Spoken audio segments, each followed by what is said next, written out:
Assalamualaikum dear students, my name is Sajjem. Today I teach about you physics. Physics word क्या है, कहाँ से derive हुआ है, कहाँ से निकला है, इसके बारे में मैं आज आपको बताऊंगा। तो फिजिक्स जो वर्ड है वो फिजियोस से निकला है, जिसका मतलब होता है नेचर।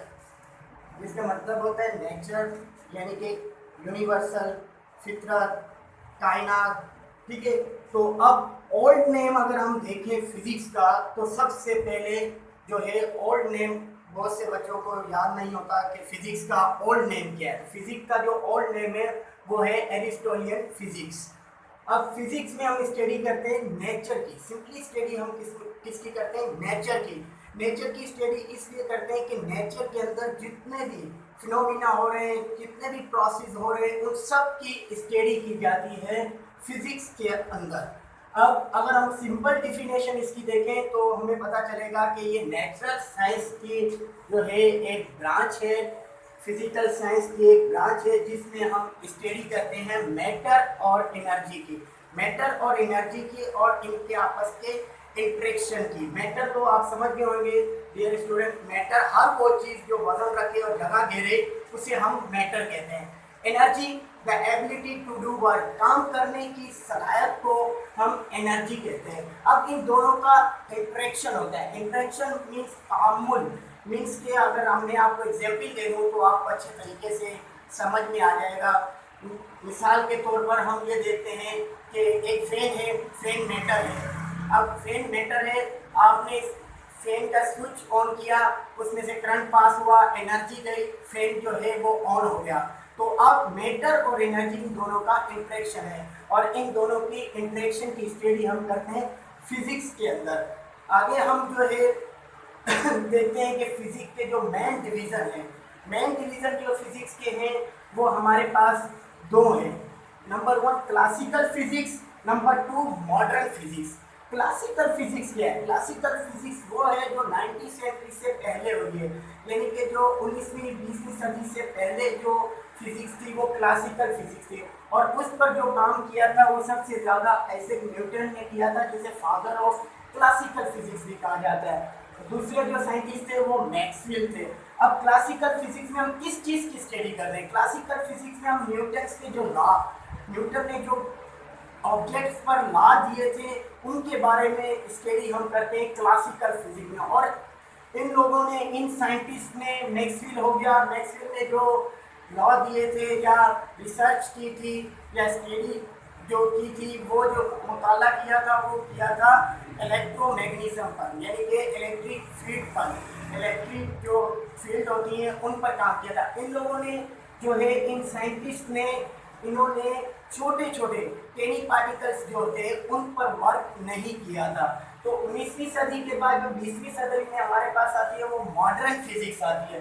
मॉडर्न फिजिक्स जो है उसमें एल्बर्ट आइंस्टाइन आ जाता है, माइकल फ्राडे आ जाता है। अब मॉडर्न फिजिक्स के अंदर हम किस चीज़ की स्टडी करते हैं? मॉडर्न फिजिक्स के अंदर हम उन पार्टिकल्स की स्टडी कर रहे हैं जिन पार्टिकल्स को हम माइक्रोस्कोप के जरिए देखते हैं। मिसाल के तौर पर हम नेक्स्ट जो हमारा लेक्चर होगा उसमें हम ब्रांच भी पढ़ेंगे एटॉमिक फिजिक्स। तो एटॉमिक फिजिक्स में एटम है, फंडामेंटल उसके पार्टिकल्स होते हैं, न्यूट्रॉन, इलेक्ट्रॉन, प्रोटॉन। तो क्लासिकल फिजिक्स में उस पर स्टडी नहीं की गई थी।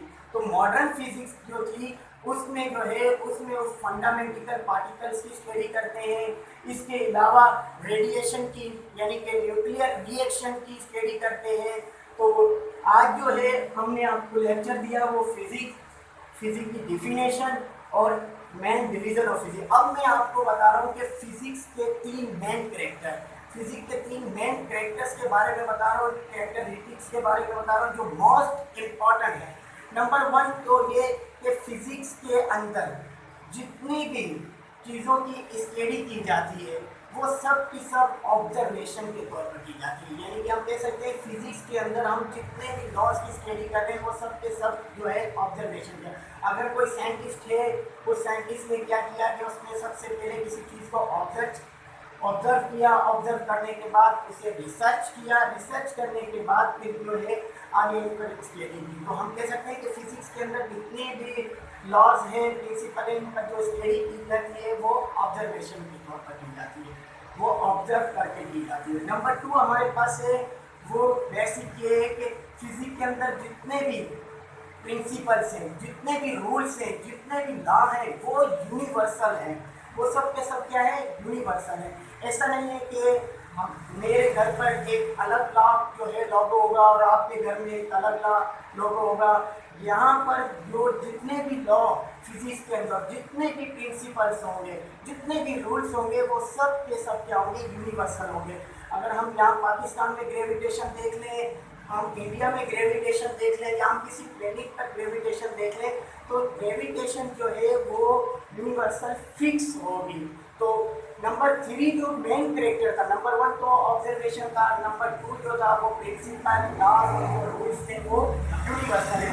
नंबर 3 जो है वो एवर डायनेमिक। एवर डायनेमिक से बात ये है कि अगर किसी साइंटिस्ट ने, अगर किसी भी साइंटिस्ट ने किसी चीज़ को रिसर्च किया है, ऑब्जर्व किया है और उसे डिस्कवर करके इसके अंदर रख दिया है, जैसे बहुत से साइंटिस्ट हैं उनका जिक्र होता है फिजिक्स के अंदर, तो पॉसिबल नहीं है कि हम ये नहीं कह सकते कि ये चीज़ बदलेगी नहीं, ये बदल सकती है, वक्त के साथ साथ इसमें चेंजिंग आ सकती है। तो हम ये कह सकते हैं कि फिजिक्स जो है वो एवर डायनेमिक है, यानी कि फिजिक्स के अंदर जो है वो चेंजिंग आती रहती है। तो मेन 3 कैरेक्टर्स भी मैंने आपको फिजिक्स के बता दिए हैं। नंबर 1 कैरेक्टर जो था वो ऑब्जर्वेशन था, यानी कि जितनी भी होते कि आप स्टडी कर रहे हैं फिजिक्स के अंदर, वो सब की सब क्या है, वो सब के सब ऑब्जर्वेशन है। नंबर 2 जो है प्रिंसिपल, इसमें जितने भी प्रिंसिपल्स हैं, रूल्स हैं, लॉ है, वो सब के सब क्या है, यूनिवर्सल है, फिक्स है, सेम है।